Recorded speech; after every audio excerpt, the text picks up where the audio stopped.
The state of our health, something we strive to improve and maintain, but sometimes inadvertently destroy.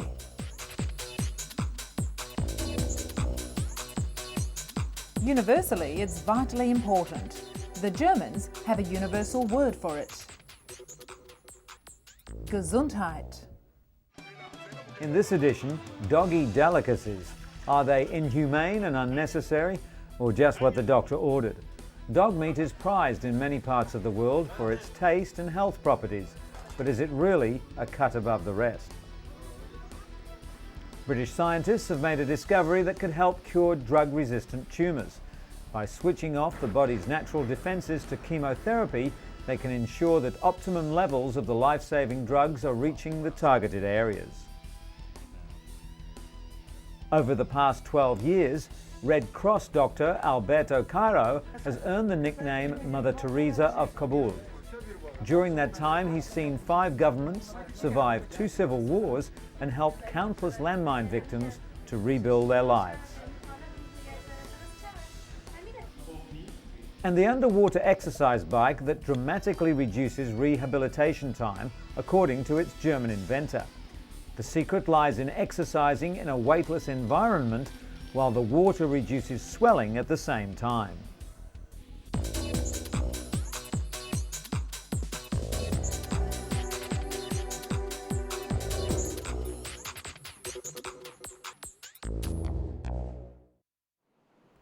But first, Polly Henninger is one of over 6 million Americans who suffer from vertigo, an illness which literally turned her life upside down.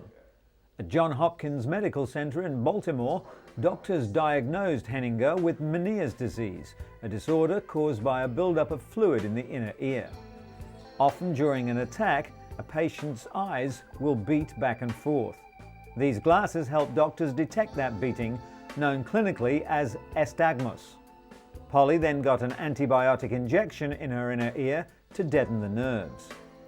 Almost 1 in 10 people over 65 suffer from vertigo or other balance-related problems, and tests like these help in the diagnosis. Doctors warn that sudden dizziness could also indicate low blood pressure, vision problems, stroke, and even brain tumours. It's therefore imperative to seek treatment as soon as the symptoms appear.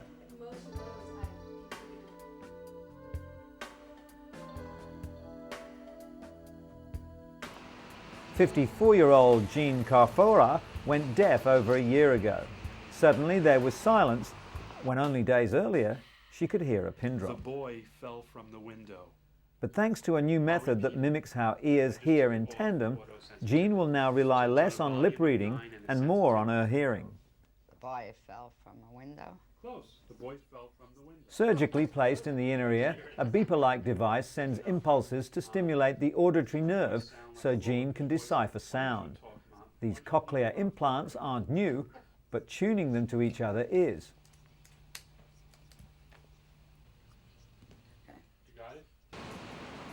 Bill Shapiro, an audiologist at New York University, is working with Jean, the first patient to undergo this procedure. The hope is that the wearer will be able to localize sound and hear better in noisy environments. Jean will probably never hear normally and is still considered hearing impaired, but doctors say she'll grow more accustomed to the implants in the coming months. Like Jean, 28 million Americans suffer from significant hearing loss, yet as many as 23 million don't wear hearing aids. Financial considerations and cosmetic concerns are the most common excuses. The Songbird is the world's first disposable hearing aid, a discrete device that works like a traditional analog hearing aid but costs just $40 versus the $600 to $2,000 charge for the standard hearing aid. To help boost the hearing loss in his left ear, Lawrence Dunson began using the disposable device. Now he sees doctors every 40 days when the battery expires. For Lawrence, the Songbird truly marks the dawning of a new era. The disposable hearing aid is not suitable to all patients, particularly those with serious medical conditions, and because they're not custom fitted, some people are physically unable to use them. A digital version should be on the market within the next 3 years.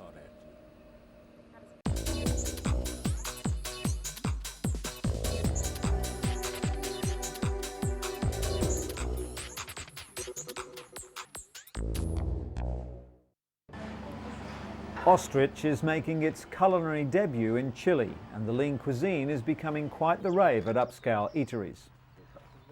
Farmer Cristobal Bascuan says his business began when he read about the quality of the meat on the internet. Ostrich steak is similar to beef in texture, taste and appearance, but it has 2/3 less fat than beef, less than half the fat of chicken, and fewer calories than beef, chicken or turkey. The birds are also prolific breeders. An ostrich produces 40 or even 50 chicks a year. But the price isn't cheap. The iron-enriched, healthy red meat costs twice as much as regular beefsteak. Welcome to the house of Mwamba family, 20 kilometers east of central Kinshasa. Donatien Mwamba runs a small restaurant in his compound. Every day around lunchtime, the household prepares for the arrival of the first customers. Donatien and his clients start out drinking Lotoko, a very strong local brew, while playing cards, listening to music and dancing. This looks like the beginning of a relaxing afternoon. At lunchtime, there's just one popular meal on the menu: dog. That's right, D-O-G. Dog meat is considered a delicacy in some regions of the Congo, especially by the Baluba tribes people, who believe the hounds are healthy for you too. Animal rights activists would be outraged, but Donatien isn't concerned. Man's best friend is just a nutritious meal to him. After a few minutes of bargaining, Donatien buys the dog for 1,700 Congolese francs. After being skinned, the carcass is singed to get rid of stray hair. Then it's washed carefully with soapy water and cut into pieces. The meat is cooked in tomato sauce with a lot of chili pepper and served with pounded leaves and cassava paste. Dog meat lovers swear that it's good for you. According to the locals, when you eat dog meat, your level of blood rises and you remain in good health. 13-year-old Henri Lusangi raises dogs in his backyard for sale. He sells puppies for the equivalent of $1.50 each. Henri has no shortage of customers. Today, even people who come from ethnic groups who don't usually eat it are adopting dog meat for economic reasons. The meat is thought to be especially nutritious and good to eat in the winter months because it heats up the body. Locals also believe it makes men strong and virile. In some countries, dogs are even beaten before being killed in order to increase the levels of adrenaline, which it's claimed will make a man more virile still. With hardly a health regulation to speak of, the Congo can be a very risky place for a meal, but people like Donatien and his loyal customers, who swear by the health-giving properties of the food, aren't about to give it a second thought. But what dog meat only claims to do, one odd little Peruvian plant actually does, and that's boost the libido. Researchers claim that maca, an ugly, smelly brown turnip found in the remote Andes, can boost a man's sex drive by up to 200%. Science may have finally dispelled the myth of the Latin lover. Maca is also said to reduce anxiety and even increase sperm count. Peru's maca export is currently bringing in between $2 and $3 million, and the latest research, which has not undergone independent review, could bolster sales even higher.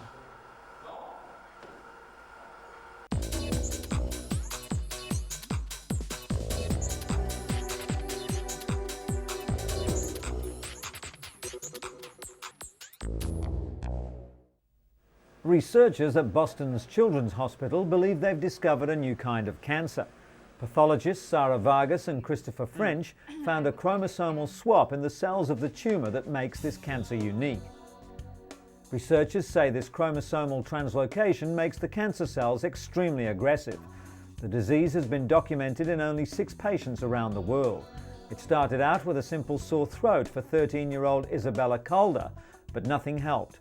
Aggressive chemotherapy and radiation failed, and Isabella died 5 months later. Researchers are well on the way to locating the genes on the chromosomes where the abnormality occurs. This could lead to treatments for this and possibly other cancers. The real challenge will be to figure out why these genes break apart in the first place and how to halt the process once it's begun. To Queensland, Australia, the Sunshine State. But it's not all fun in the sun. 1 in 17 Queenslanders develops melanoma, the highest skin cancer rate in the world. Some people are especially vulnerable because of their genetic makeup. According to Dr. Rick Sturm of the University of Queensland, the gene that determines red or ginger hair, when coupled with a known skin cancer gene, vastly increases the risk of melanoma, and a cancer develops at a younger age. Hair colour isn't the whole story. Genetics can play tricks. People can carry the red hair gene and not have red hair. Childhood testing would give an early warning of a person's genetic predisposition to melanoma, but it can't determine how people will behave. Whether we have the gene or not, doctors advise that it's how well we protect ourselves in the sun that determines whether we face much risk or not. After discovering several growths on his skin, Jim Latrude began using a cream normally prescribed for external warts. Known as Aldara, it's been found to be effective in clearing up skin cancer. The cream works by boosting production of certain naturally occurring proteins which help healing. Jim has had patches of non-melanoma cancer for 8 years. He used to have them surgically removed, but now prefers the cream. Unlike surgery, the cream treatment retains the skin's pigment, so the treated area is protected from the sun. Clinical trials have shown Aldara to be 90% effective at treating non-melanoma skin cancer, and it's hoped it'll gain FDA approval in around 2 years' time. And scientists at the Imperial College in London claim they've made a discovery that could cure drug-resistant cancerous tumours and save thousands of lives. Most types of cancerous tumours respond to chemotherapy, but they can later develop resistance to drugs, which makes effective treatment difficult. A key protein has now been identified which actually fights against treatment. The P-glycoprotein stops the chemotherapy from doing its job, killing the cancerous tumours. This new discovery means that scientists can develop drugs to block the protein, allowing the chemotherapy to destroy the cancer. Doctors believe this discovery will help treat many types of cancer, such as breast, prostate and leukemia. According to the World Health Organization, cancer is a leading cause of death in most industrialized countries. Worldwide, 10 million people contract the disease every year, with lung, stomach, liver and breast cancers being the biggest killers.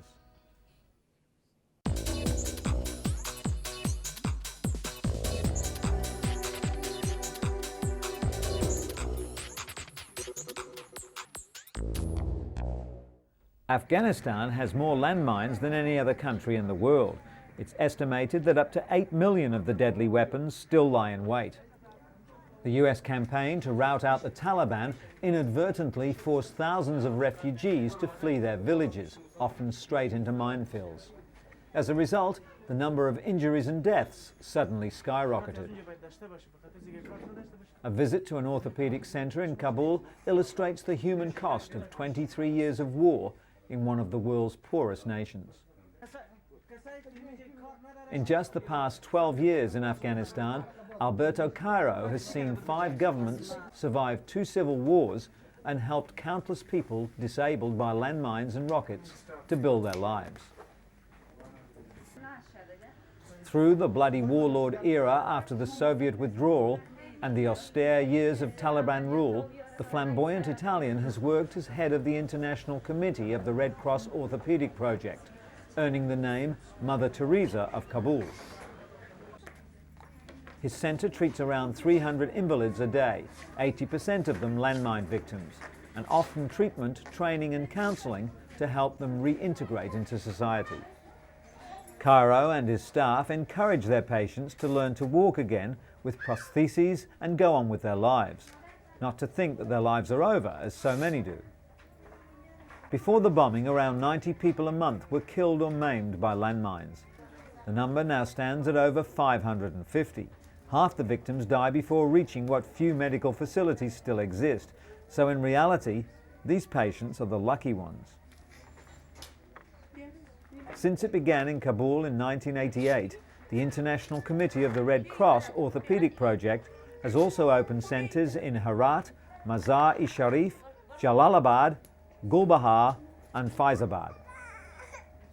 The Kabul centre operated during the decade-long Soviet occupation, when most of the minefields were first laid out, and continued its work through the Taliban era, not least because of some of its patients were Taliban, although men had to be strictly segregated from women.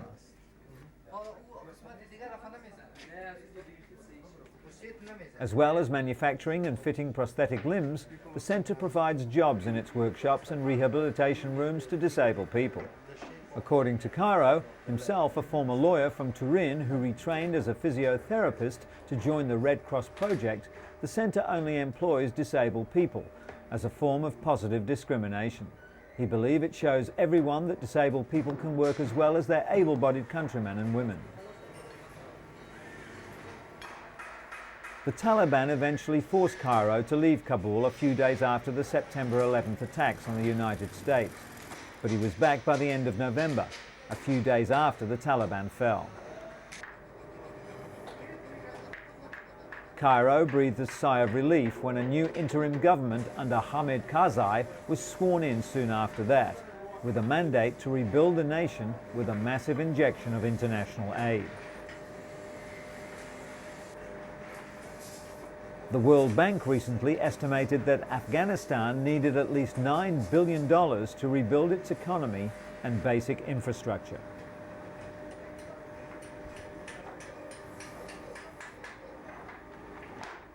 Following a year of terrorism, war and devastating natural disasters, the British Red Cross is aiming to raise more funds to be used immediately for disaster situations. Not all disasters receive international press, limiting the capacity for charities to raise money. Through their new Disaster Fund initiative, the British Red Cross hopes to be able to respond quickly to anyone in need around the globe. Recently, for example, an earthquake hit southern Peru, and 60,000 people were left homeless. It didn't get much news coverage, but it did devastate an entire community. Within 48 hours, 50,000 blankets were sent from the British Red Cross to the Peruvian Red Cross to support those affected. With over 130 years of experience, the British Red Cross plays an important role on the world stage and continues to work under two fundamental principles: neutrality and humanity.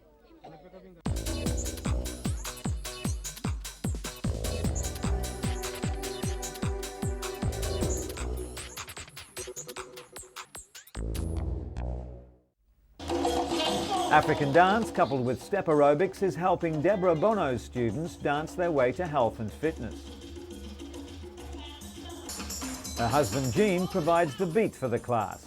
It's his drumming, along with her endless energy, that drives these women to reach new aerobic highs.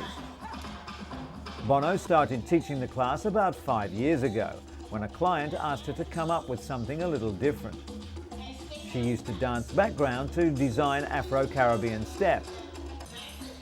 Its popularity draws people from all cultures and nationalities. The couple have even produced 2 workout tapes to promote their exercise system around the world, in the hopes that it will be enjoyed by people in their living rooms and in the gyms.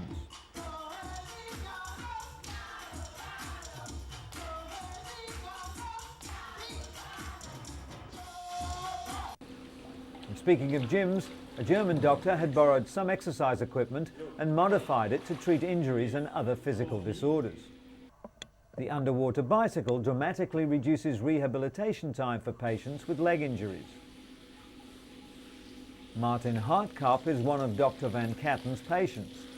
He recently underwent surgery for tearing his cruciate ligament while playing basketball. The ligaments hold the knees in place, providing stability and flexibility. Conventional rehabilitation takes about 14 weeks, and hydrotherapy is only introduced in the later stages. Patients are normally able to straighten their knees after 10 weeks, but studies show that people training on the underwater bicycle could flex their legs after just 6 weeks. The secret lies in exercising in a weightless environment. In other sports news, Impact Leisure International has developed a new ski slope surface, which will give skiers a softer, easier landing. The injury-free invention, known as playgrass, is made of 2 layers of geotextile material and is gap-free, which means fingers and thumbs can't get trapped in a fall. The company has already had considerable interest from Mexico, the Far East, and several European countries, including Italy, Spain, and Portugal.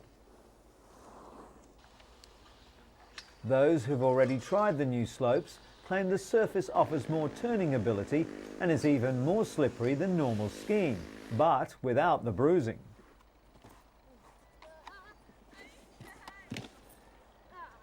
Playgrass is an ideal surface for beginners who can be somewhat apprehensive about flying down a snow-capped peak, while seasoned skiers tend to be more adventurous on the man-made surface, as they're less likely to hurt themselves.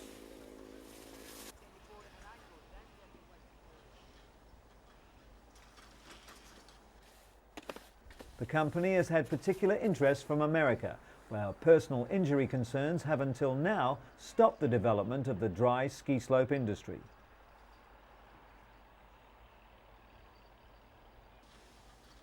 And finally, in sports medicine, the illegal use of performance-enhancing drugs has taken a dangerous turn, thanks to gene therapy. It seems that winning is in the genes after all.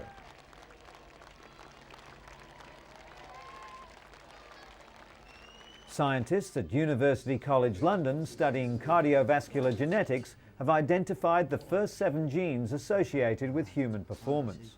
While their work is being designed to help those with serious illness, it's feared it could be illegally used by athletes. By understanding how these sporting genes work in regulating performance, opportunists might find pharmaceutical ways of enhancing the body, much like the human hormone EPO was copied and used by cyclists to enhance their strength, stamina, and riding ability. Research in this field is just getting started, so matching the right genes to types of performance is still a long way off. At some point, though, it could lead to the arrival of gene drugs, which would be very difficult to detect.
The state of our health, something we strive to improve and maintain, but sometimes inadvertently destroy.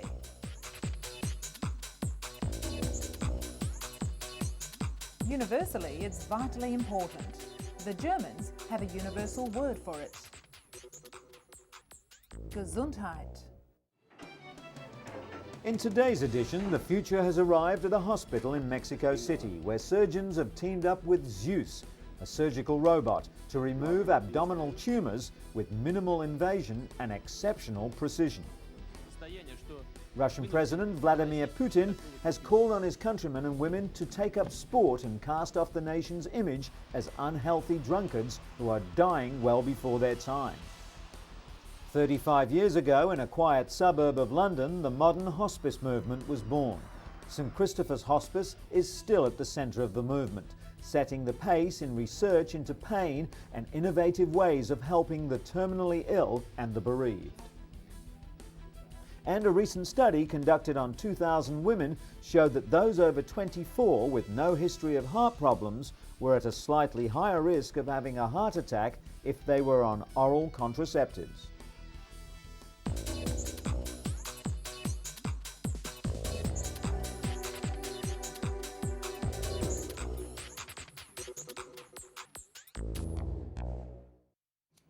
But first, imagine preparing a crack pipe as part of a new addiction therapy program. The drugs are fake, but the cravings are real. This is ERP, Exposure Response Prevention, a rather unconventional therapy. 38-year-old alcoholic Elle begins her session with relaxation exercises. Then she repeats personalized mantras called cognitive scripts, which drum in the many reasons to quit. If I continue to use, I will die. If I continue to use, I will die. Then it's the hard part. She's confronted with the drug which ruined her life. ERP flies in the face of conventional therapy, but according to these addicts, the only way to beat their drug demon is to literally face it head on. Counseling isn't always enough for alcoholics, and some need medication too. A new study has called into question whether the popular drug naltrexone, often prescribed to recovering alcoholics to suppress their cravings, really works. Research in the New England Journal of Medicine found that older men who drank heavily for over 20 years often didn't respond to the drug. All volunteers in the study, whether they received the drug or a placebo, underwent individual counseling and were encouraged to attend Alcoholics Anonymous, a key component in treatment. The National Institutes of Health is funding several additional studies on new medications, most of which target specific areas of the brain that respond to alcohol. And speaking of drugs, a new study concluded that a popular vitamin supplement can actually be bad for you. The American Medical Association has indicated that too much vitamin A could double older women's chance of hip fractures. Most damaging was vitamin A found as retinol in vitamin supplements, fortified cereal, liver, and fish oils. Vitamin A in the beta-carotene form of leafy green vegetables had no link. Researchers found that postmenopausal women with the highest total intake of retinol had double the risk of hip fractures than women with the lowest intake. Doctors aren't sure why, but some think that too much retinol vitamin A either inhibits the body's calcium absorption or affects bone cell production. Doctors advise patients to continue taking multivitamins as they can prevent other diseases. Patients should also choose beta-carotene sources of vitamin A or limit their retinol sources to 500 micrograms a day. Speaking at a news conference in Berlin, German and American lawyers announced their plans to bring forward an amended class action against Bayer Pharmaceuticals in the United States. Bayer's cholesterol-reducing medication Lipobay has allegedly led to the deaths of at least 50 people worldwide and to health defects in at least 2,000 patients. The lawyer representing the German victims, Michael Vitti, told journalists that the lawsuit will be presented to a court in Minneapolis. Vitti stated it was important to provide both German and international victims of the Bayer medication with an equal chance of being compensated under American law. Just recently, Bayer had to take Lipobay off the market due to unsolved deaths allegedly caused by it. The US lawyer Kenneth Moll, working with Vitti on the case, stated that Lipobay had been developed and tested by the US Bayer branch of the Bayer Corporation, and accordingly, the case should be tried in the US. Currently, more than 50 deaths worldwide seem to be connected with Lipobay, despite Bayer's claims that a connection cannot be proven. The lawsuit will not only be directed against Bayer AG and Bayer Corporation, but also against Europe's biggest pharmaceutical company, GlaxoSmithKline. SmithKline Beecham has been accused of having participated in the sale and marketing of Lipobay in the US throughout the past decade.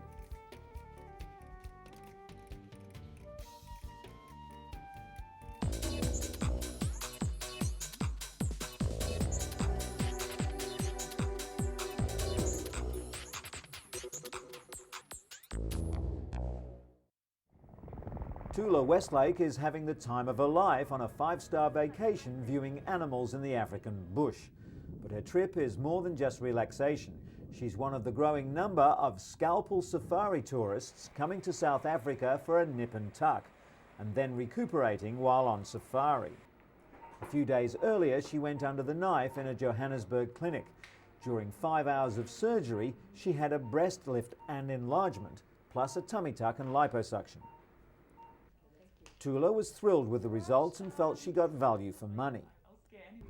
Patients first relax at luxurious hotels before entering hospital for their cosmetic surgery.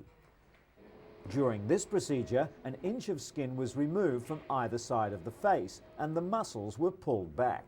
It's not going to be painful. The patient recovers in hospital before the safari begins. The mix of adventure and cosmetic enhancement is bringing much needed revenue to the beleaguered South African economy.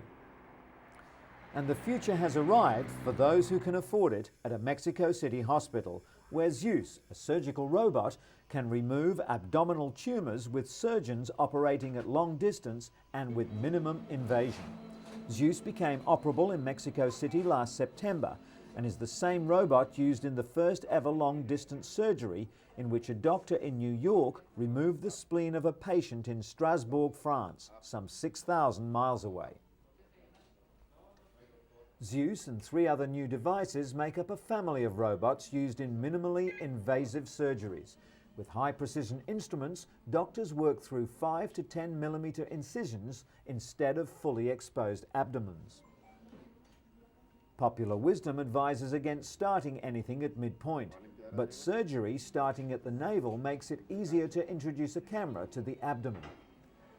The technique has been refined to the point of having this procedure performed as routine.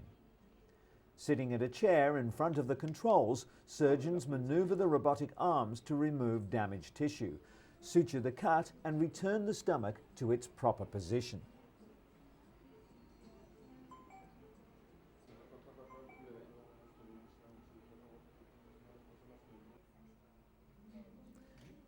Stitches and sutures are cut with electricity to avoid any internal bleeding, and the whole procedure can be watched on several monitors.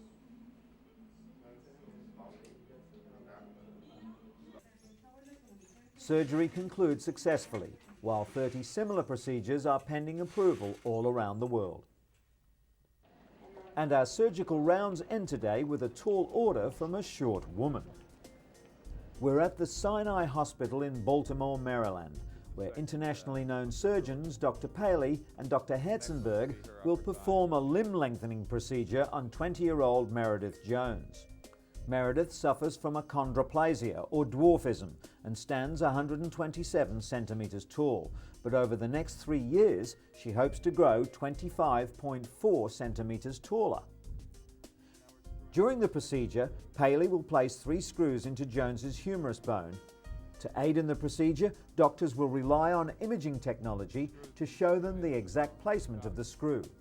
Together, the surgeons have performed more than 4,000 of these operations and can complete their work on a limb in less than an hour. Dr. Paley carefully breaks Meredith's bones and locks them into place with an external fixture. For the next 7 months, she'll rotate the screw 4 times daily to lengthen her bones. The device works by gradually pulling the broken bone apart, which will then be filled in by new bone.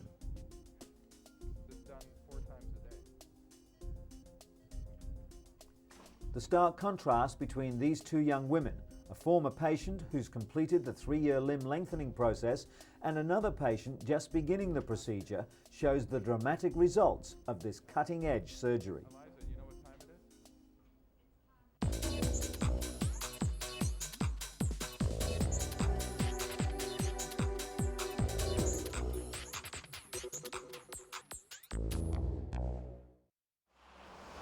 Russia's President Vladimir Putin is on a health drive. He wants his countrymen to get fit, stay off drink and live longer. The leader's recent statement was aimed at drinkers and smokers in Russia, where it's not unusual to see people of all ages smoking and drinking beer, sometimes in the morning on their way to work. Putin, the first Kremlin leader who is known to despise alcohol and cigarettes, told a meeting of the country's state council recently that the state of the nation's health was shameful. The Russian president, a black belt in judo and a keen skier, has called on political figures to take the lead in promoting a healthier lifestyle for all Russians. Some politicians have been quick to respond to the president's call. Russian Deputy Premier Valentina Matvienko and ultra-nationalist politician Vladimir Zhirinovsky recently took part in a cross-country skiing competition with their leader. The core of the problem is that sports in Russia have all but fallen off the political radar screen since the breakup of the Soviet Union. Latest statistics must make for unhappy reading back at the Kremlin. Only 10% of Russia's 150 million people take part in sports. Average life expectancy is 59 for men and 72 for women, but Russian women don't live longer because they're fitter. It's just that alcohol kills the men first. It's a rich irony that today's Russia boasts world-class athletes, including many professionals scattered all over the world. But this elite band of sports professionals has no grassroots in Russian society itself. Over the past decade, the country's sports facilities have been neglected and are crumbling due to the lack of funding, a far cry from Mother Russia's former glory.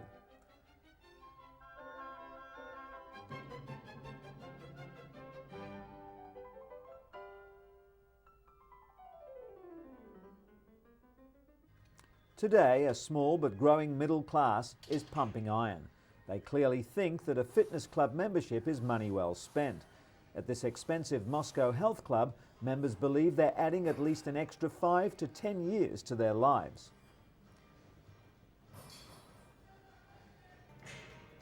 The problem is, health clubs with state-of-the-art facilities are priced well above the means of ordinary Russians, and affordable sports facilities are almost non-existent in small Russian cities. At one of Moscow's few junior gymnastics schools, 8 to 10-year-old girls twirl batons and do stretching exercise.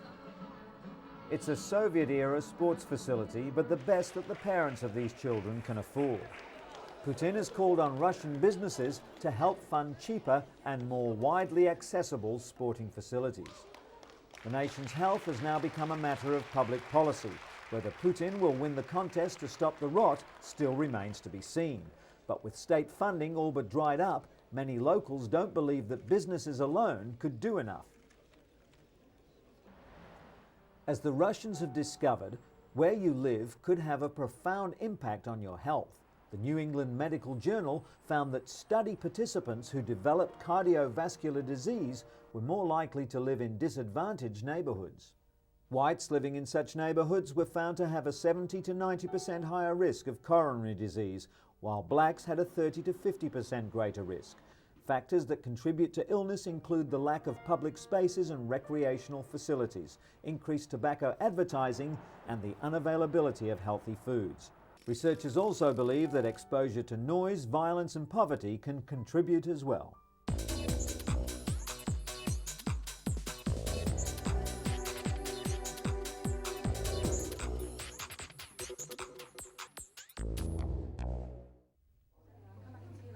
Modern hospices offer people with incurable diseases professional medical help to control pain and, just as importantly, emotional support for themselves and their loved ones.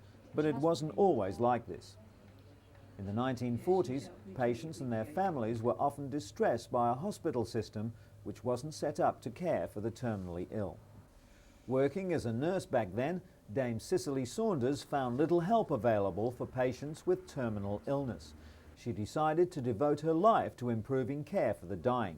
She even trained as a doctor, researching new ways to control pain. In 1967, Dame Cicely founded St Christopher's Hospice in South London. It was the world's first teaching hospice, combining clinical care with teaching and research, as it still does today. St Christopher's cares for over 1,600 patients a year. Some are admitted to the 50-bed inpatient unit, but most are cared for at home by the doctors, nurses and social workers of the hospice's home care teams, an innovation pioneered by this hospice. Since its foundation, St Christopher's has been at the forefront of research for the care of the dying, which has now developed into a recognised medical specialty, palliative medicine. The regular and safe giving of oral morphine to control pain was first done at this hospice. 1 day a week, inpatients and those cared for at home are offered activities at the day centre, including craft work, aromatherapy, painting and creative writing. The aim is to counter the feelings of helplessness and isolation that chronic illness can produce. A resident artist offers coaching and advice. He can even bring a patient's artistic vision to reality if they're too weak to hold a brush. The centre also offers more formal art therapy sessions to help people to get in touch with feelings they may not be able to otherwise express. It's also about getting people in touch with their strengths as well. The supportive and positive atmosphere of the hospice comes as a welcome surprise to many who come here. Over 50,000 health professionals have passed through the various palliative care training schemes run by the hospice, and despite the vast number of books, journals and reports available, they find that the patients are still the best teachers. Now there's a growing interest in the needs of the dying in developing countries, especially with the increasing burden of AIDS-related deaths. 70% of the world's hospices are now in developing countries, and St Christopher's offers training for all. The idea is to take the latest research based on clinical experiences and adapt them to various communities around the world. The Hospice Information Service offers advice to members on all aspects of setting up and running a hospice. It also puts travelling patients in touch with hospices overseas. A recent St Christopher's patient who wanted to make a final trip to Kenya before she died was able to find out about a hospice in Nairobi. Care at the hospice is completely free of charge, while half their running costs come from the government. The rest is raised by the staff. Last year, St Christopher's won the Conrad Hilton Prize. The $1 million award was in recognition of the pioneering work of the hospice in bringing light to the previously misunderstood or ignored world of the dying and their families.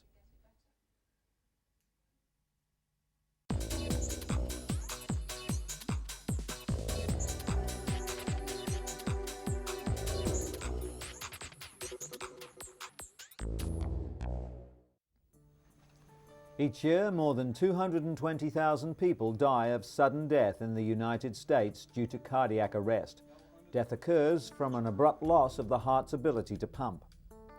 Scientists have long known that high levels of free fatty acids can trigger irregular rhythms in people with heart disease. But in a recent French report, healthy men with elevated levels of free fatty acids are also at a higher risk of sudden death. Free fatty acids are released into the bloodstream when needed for energy. In low amounts, they're not considered dangerous. One beneficial dietary fat, omega-3 fatty acids, found in fish like salmon and tuna, may actually also help lower a person's risk of sudden death. Researchers are now suggesting that routine measurement of free fatty acids may help identify individuals at high risk of sudden death. Another study just published in the New England Journal of Medicine confirms that women with no previous cardiac problems who take oral contraceptives have a slightly higher risk of heart attack. There has been debate for some time surrounding the effect of the pill on women's cardiac health. Evidence that it may cause blood clots in the heart first appeared in the 1960s. Since then, manufacturers progressively lowered the doses of estrogen. According to gynecologist Dr. Nancy Garber, the benefits still outweigh the risks, but women should still consult their doctor. This study, conducted on nearly 2,000 Dutch women, showed that those over age 24 with no history of heart problems were at a slightly higher risk of having a heart attack if they're on oral contraceptives. If they also smoke, have high cholesterol, diabetes or high blood pressure, the risk is nearly 13 times greater. 2 recently approved hormone-based birth control products for women are now on the market in the United States. The birth control patch and a vaginal ring both release estrogen, so they too may increase the risk of heart problems. And from Britain, celebrations for the opening of a $5.4 million centre designed to bring some of the country's leading heart scientists under one roof. Former heart patient Lord Michael Heseltine opened the centre, which was made possible by the British Heart Foundation's largest ever grant. Some years ago, Lord Heseltine himself suffered a major heart attack. 4 of Britain's top specialists will lead a team of more than 120 researchers. They'll be looking at the underlying processes which can cause heart disease and ways of preventing and treating it. Heart disease is one of humanity's greatest foes, and an urgent need exists to understand it and then defeat it as quickly as possible. Sentiments that 2-year-old heart patient Jack Waller would surely agree on.